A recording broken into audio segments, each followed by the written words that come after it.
अस्सलाम वालेकुम सामीन। 16 ज़िलहिज्जा और 23 जून है। ख़बर का उन्वान है काबिल एतराज़ स्टेटस लगाने से मोहम्मद जावेद गिरफ़्तार। ये वही जावेद का मामला है जो हिमाचल से लेकर शामली आ पहुँचा है।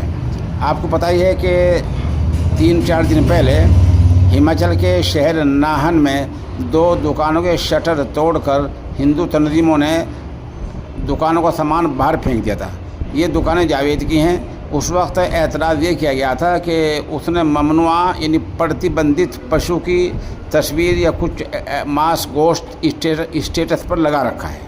यह कहकर हिंदू तंजीमों ने एतराज़ किया था, वहाँ नारेबाजी की थी, दुकान में तोड़फोड़ की थी, सामान बाहर फेंक दिया था।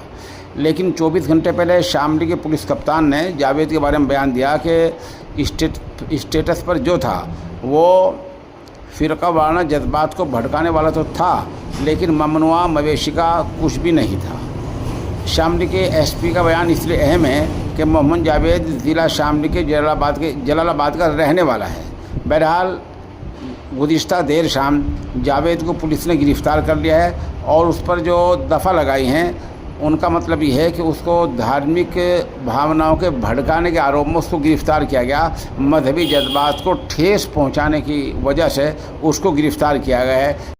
सामीन, ये माजून है ताकत का ख़जाना। इसके फ़ायदे बेमिसाल हैं, ये लाजवाब है। अगर किसी को चाहिए तो हमारे नंबर 96 27 70 90 14 पर रब्ता किया जा सकता है।